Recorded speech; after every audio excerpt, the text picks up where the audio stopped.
We're starting over because I was just detailing in our previous recording about how I had Cuban-inspired street food, and I feel like my heart might stop. I'm going to push through, though, because I'm a professional. Right? Yep. Right. Okay. Good for you. Please don't. I'm not... Can you imagine? I'd be an instant celebrity. Died on his own podcast. Mm-hmm. This week, we covered Fitzcarraldo. This was my pick, and this was an older movie from 83? 82. 82? Mm-hmm. Oh. Starring Klaus Kinski and a Werner Herzog production.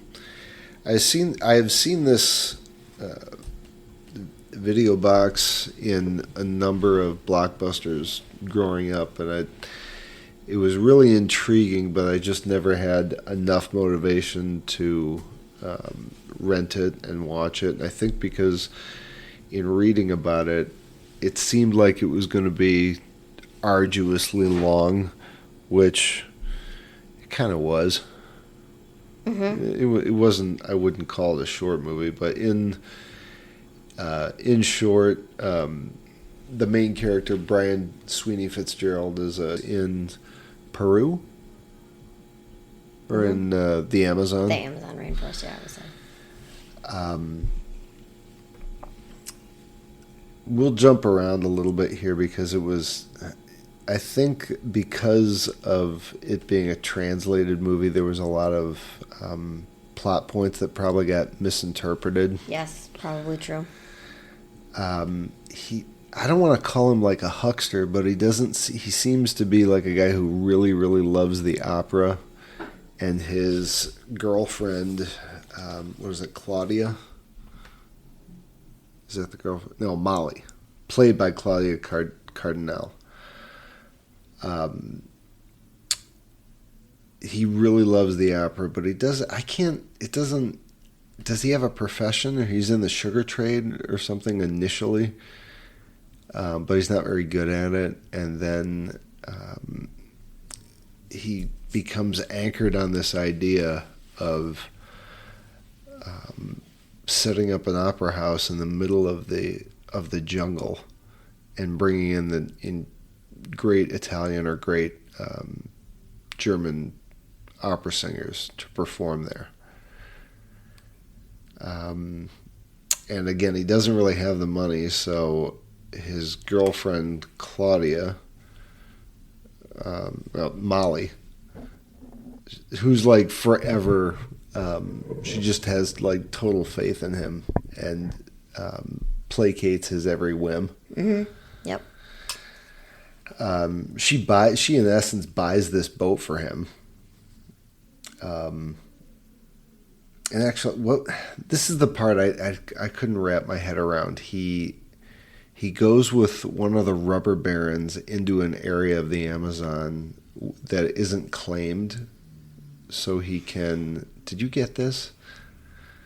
There was an unclaimed portion of rubber trees, and he takes out like a lease on it. Mm-hmm. to take the rubber out, and that's what's going to finance his moving of this boat. There are two rivers that come together, and he wants to get this boat onto. It's a little tough to follow. He wants to get it onto the other side of a mountain in order to start bringing this rubber out. And then, that's where the plot really kind of got confusing, is you couldn't tell halfway through the movie if he was really trying to remove rubber or if he wanted to get this boat onto the mountain to serve as the opera house.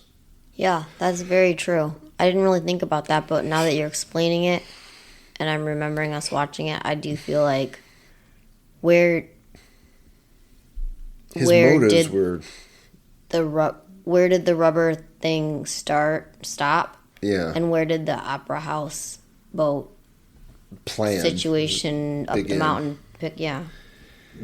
So they encounter all of these Indians or native Amazonians who everyone's afraid of, and somehow he convinces them to pull this boat, and it's a fairly large steamer, up the side of the mountain and down the other side.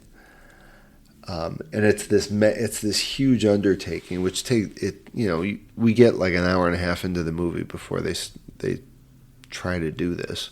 Mm-hmm.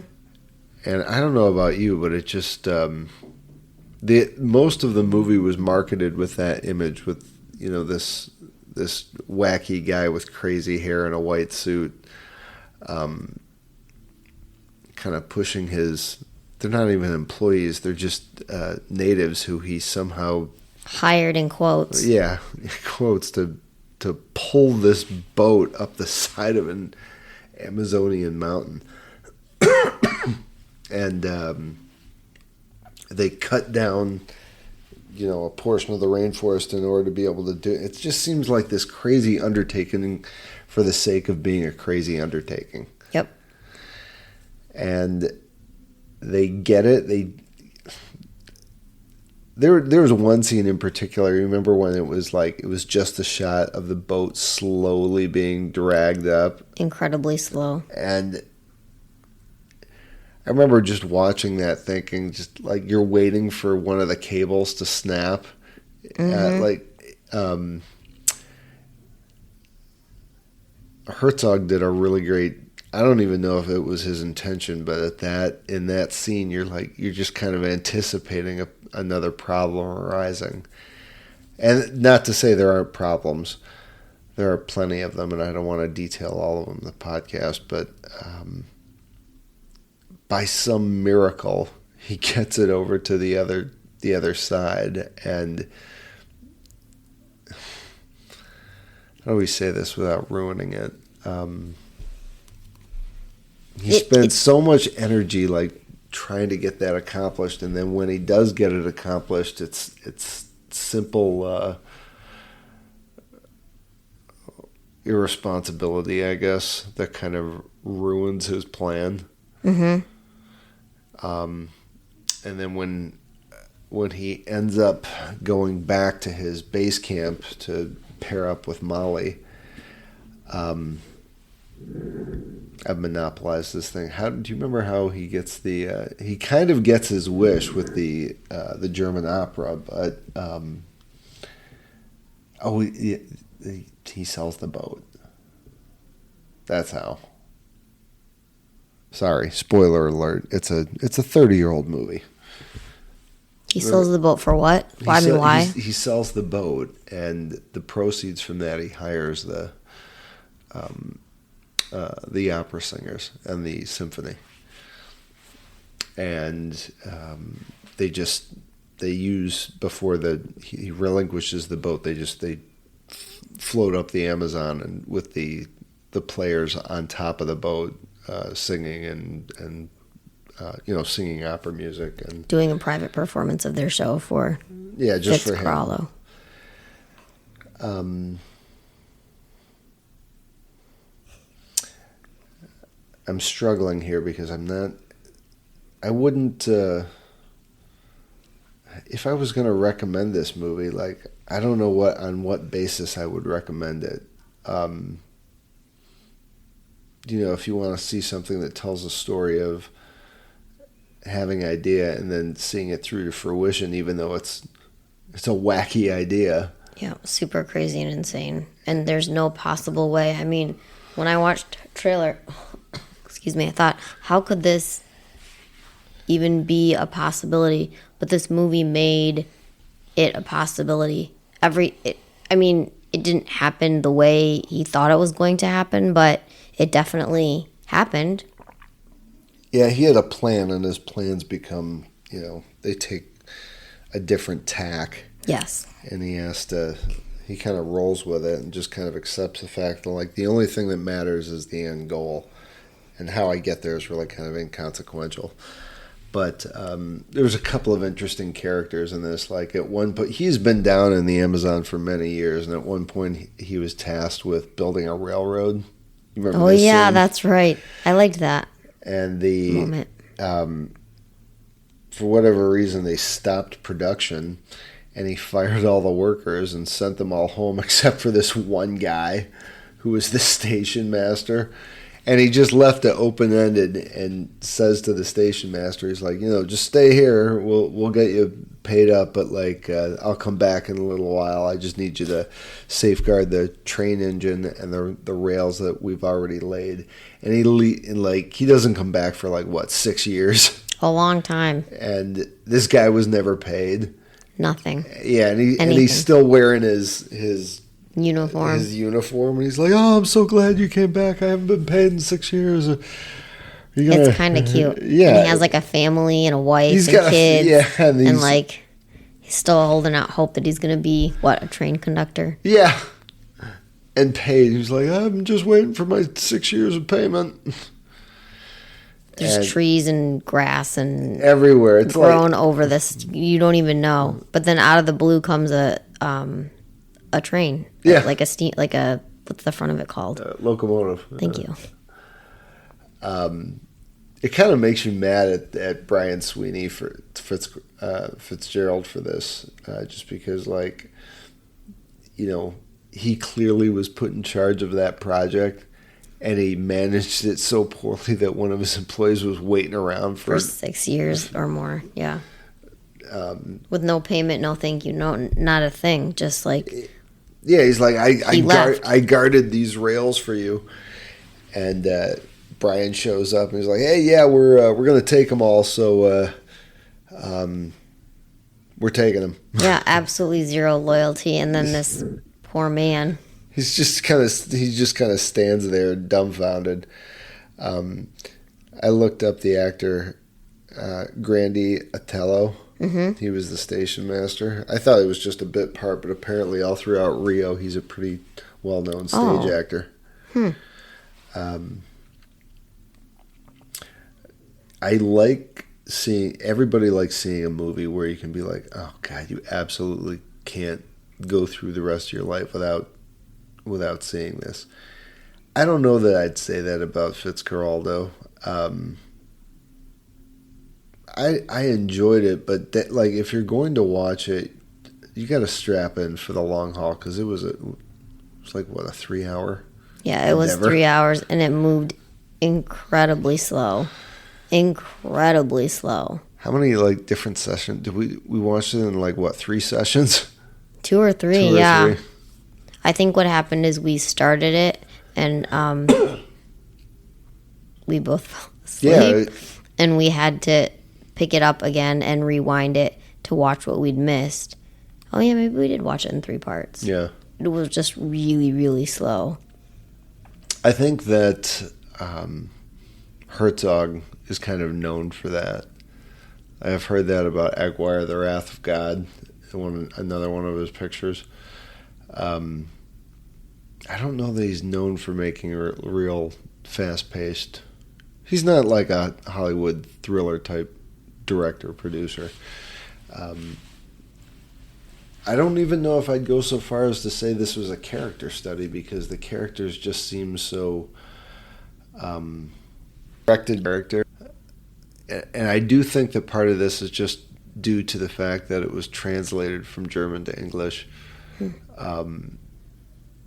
It was really tough to kind of figure out what his goal was. Was it to get this boat on top of the mountain and to get singers in there to sing the opera out in the middle of nowhere, or was it to start exporting rubber? That's the thing that was kind of tough to understand. I think that was his plan up until he got it over to the other side, and then what I don't want to give away happens. But you think that he wanted to do the rubber trade? I think that he wanted to do the rubber trade in a bid to amass enough money that he could build an opera house. I see. So it was like a starter. Yeah, it's like all he had to do was get the boat over to start grabbing the rubber, and then He could finance the rest of his idea. Yeah, and the rest of he'd make so much money out of it. He's like, that's where he'd be set. Yeah, there was a portion of the movie where they go down with one of the existing rubber barons, and he just says, "All right, well, this is how you take it out. This is how much you're going to get paid for each load, and this is what a load yields." Mm-hmm.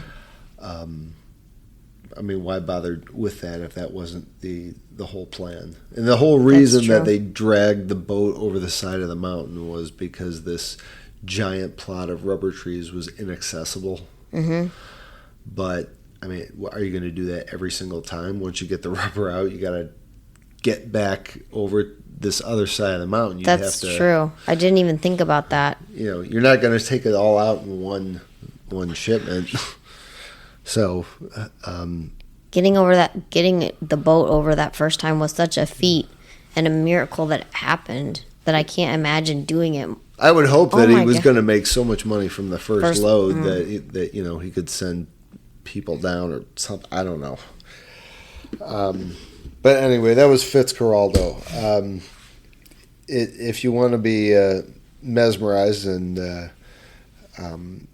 I would suggest that you see this just for the simple fact that I'm sure other people out there are going to get more out of this than you or I did, or that we missed, and who knows, maybe they'll write in.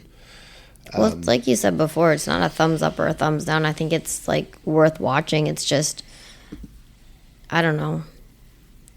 Just be prepared. Don't watch it at 9:00 at night. Watch it in the early afternoon. Make sure you got a cup of coffee. Yep, maybe 2. All right, But don't give up. If you start it, go all the way through. Yeah, for sure. Recipe for the week. Are you ready? It's a quick one. It's pretty easy. This is not on J. Hey Honey, but it will be in time. Pear and Brie Crostini with honey and pecan. I haven't had it, but I like Brie. That sounds delicious. Oh, just wait. Minus what? the pecans. Oh, yeah. Louise is going to think about nuts. All right, so real simple ingredients: a baguette, olive oil, Brie, crumbled pecans. For some of you out there who've got a nut allergy or nuts aren't your thing, you can omit that. Pears and wildflower honey. Well, you can use whatever honey you want.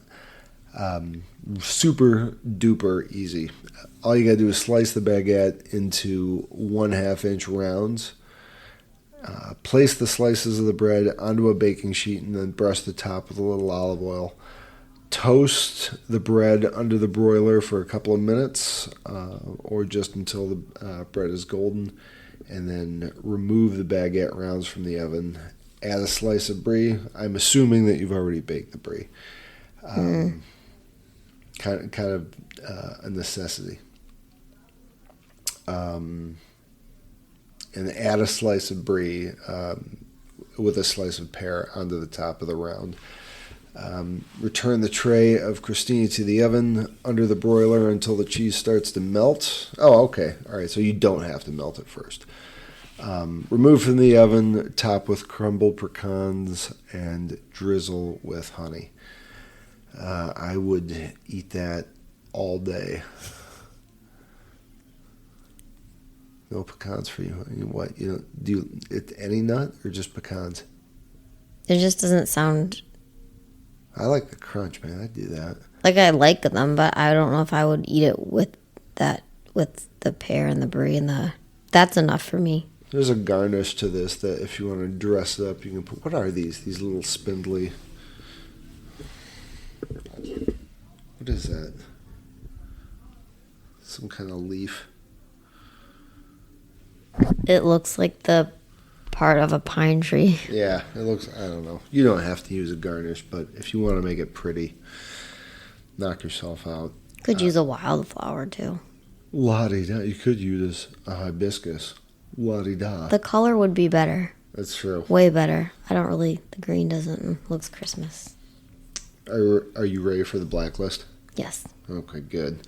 So, if you've been tuning in, this is something we've been doing for the past couple weeks. We really, really enjoy this.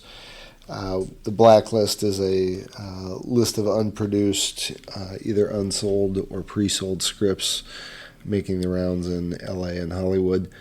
And they've been getting a lot of buzz, but just haven't gone fully into production yet. This week, we're looking at a script called The Homestead. Mm-hmm. That's correct. And when we read the synopsis, I said it's like the Boondock, the cartoon, The Boondocks, but a biracial boy goes to live with his white conservative grandfather. Is that right? And on his ranch for the summer. Okay, yeah, I left that part out. There's going to be an air of generational and race differences that have to be overcome. And when the ranch is attacked by a ruthless backcountry gang. Wow. Okay. So part of the movie is going to be spent, these two just don't get along, of course, and they have to overcome their racial and age differences. I'm assuming there's going to be a whole bunch of old person versus young person jokes. I hope so. I mean that for me, that's the selling point. That's what I want to see. Yeah, I want to watch that. Mm-hmm. I just want to see like a kid make fun of an old man, and the old man just come back with stuff. Like, I've already been around the block, dumb kid. Yeah, nothing phases me. So for the movie, what we came up with, I don't know who else they're going to throw in there, but obviously there's going to be a grandfather. There's going to be a mixed race teen, and then a thug leader, and then the thug's kind of henchman, for sure. I'm sure there's going to be more, but we just, when we script these out, we just come up with a couple of characters based off the synopsis. So you want to start? Who'd you come up with for the grandpa? So I had a few choices because you never I narrow usually it down to no, just I one. can't just do one. I can't. But oddly enough, one of my choices for the grandpa was Sam Elliott. Oh, that'd work. I think he's got the look and he's got the attitude and the personality. I haven't seen him in a lot of roles where he has required a lot of comedic timing.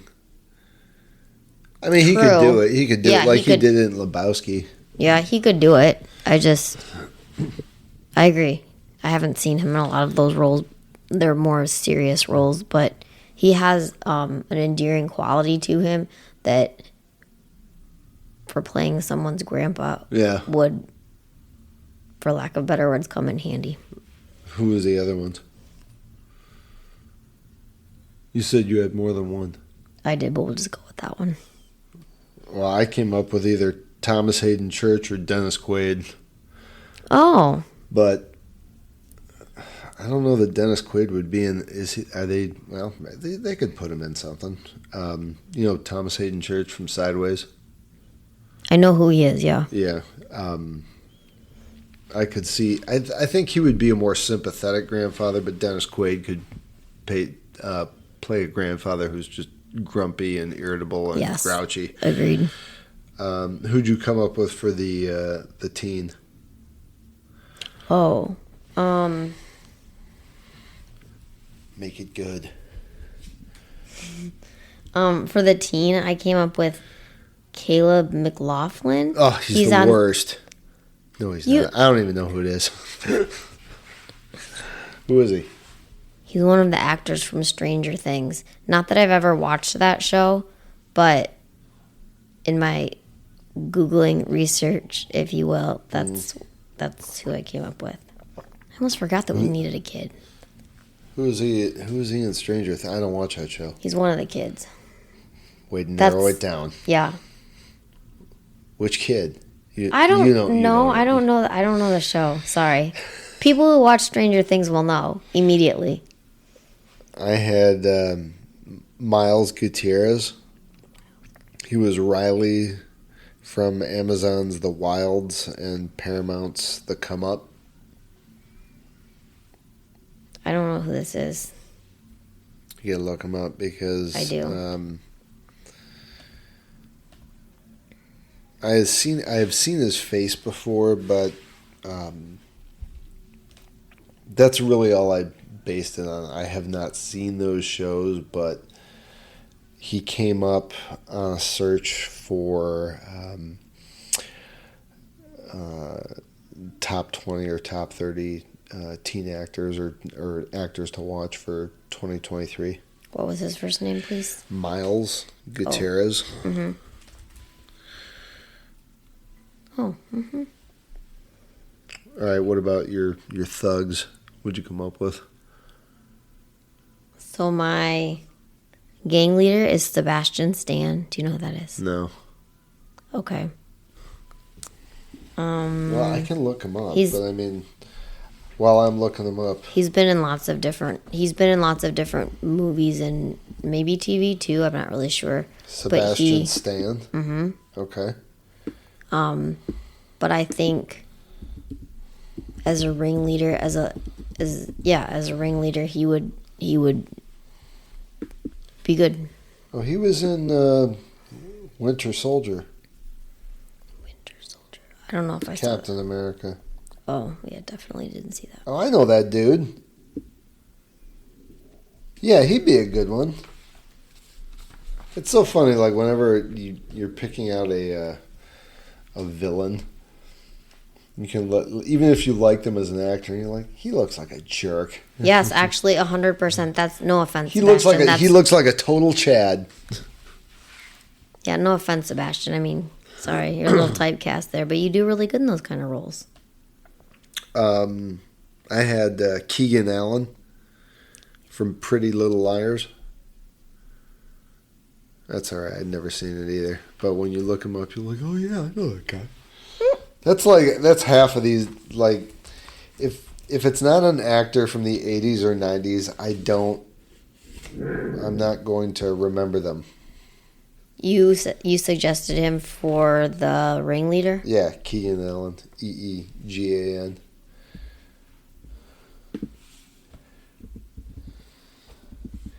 I gotta look him up because I can't remember him.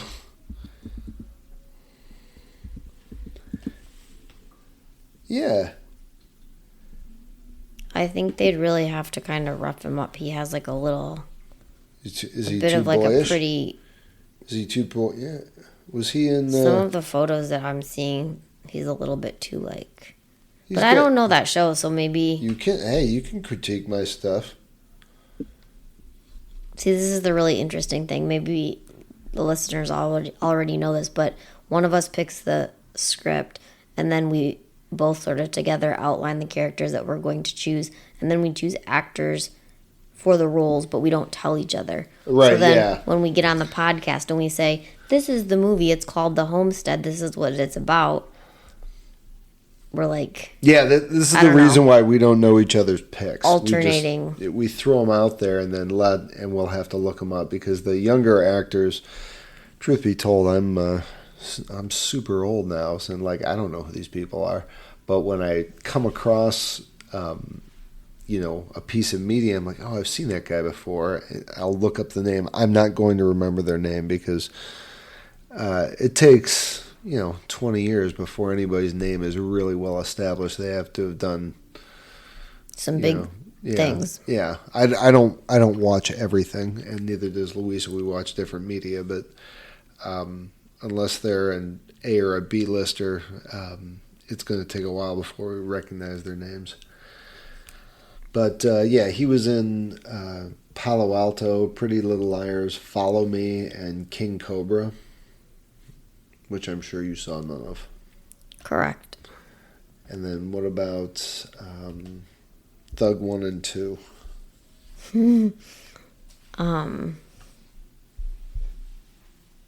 I chose Joe Alwyn for one of the people. Joe Alwyn.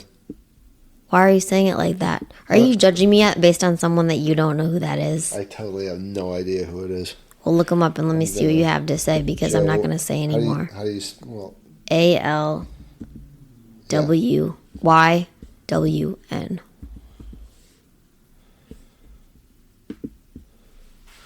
Well, he's good looking. Can I tell you why I chose him? Because he's good looking? No, I'm just kidding. Go ahead. Tell me why.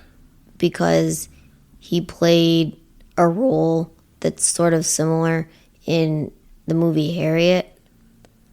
Okay. And I thought he was really good in that. And I've so not seen this guy before.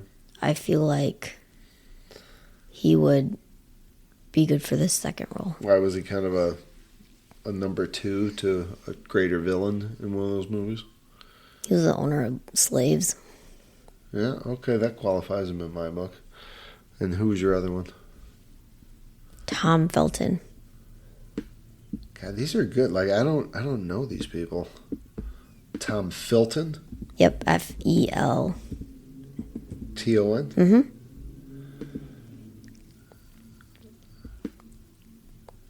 And I think that the two people that I chose to be the thugs. Oh, wait a minute. He was was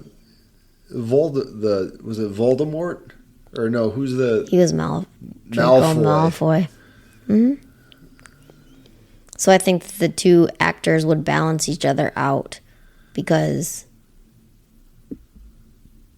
I don't know, they just look like you said, the one's pretty and one's jerks. not. Yeah, you need two jerks. And they'd be like kind of brother-like. All right. Mine were Aiden Turner. And you know him from All My Children. Don't give me that look like you don't watch All My Children. I didn't grow up watching TV, so no, I've never watched. I've not watched a lot of. I don't watch soap operas either. I just thought he kind of looked like an average Chad to me. Mm-hmm. Yeah. He's not like he wasn't even in anything that I would have watched. He's my age. Oh, look at that! Is he really? Mm-hmm. Oh, he was in All My Children to Have and to Hold and Agents of S.H.I.E.L.D. And then my other one was Barry Coogan. Just real quick before the person that you chose, what is his name? Aiden Turner. Aiden Turner.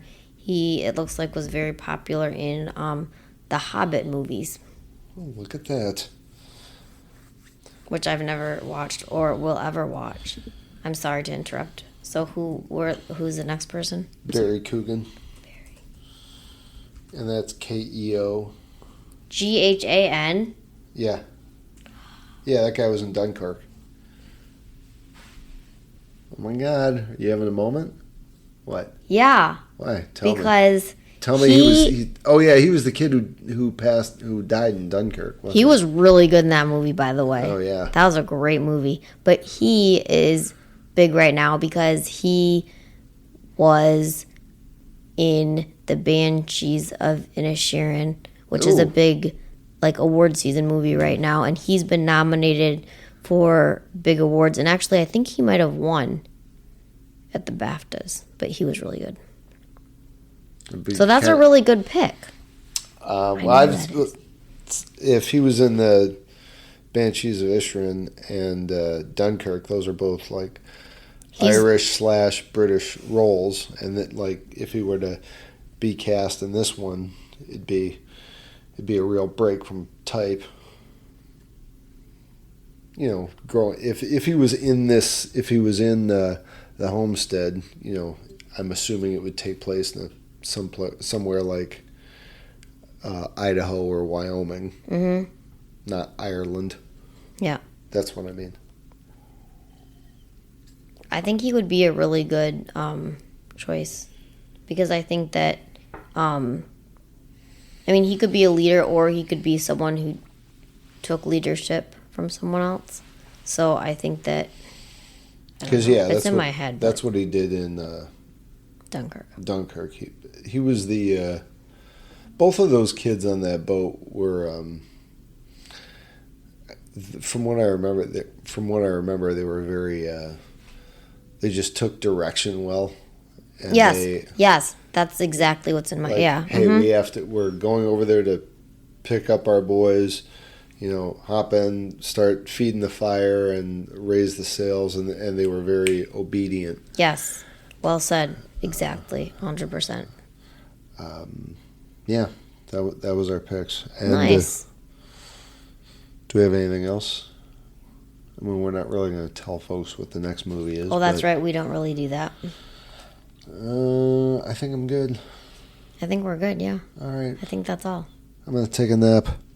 Oh, all right. Good night. All right. Until later. Take care, folks. Thanks for listening. Bye.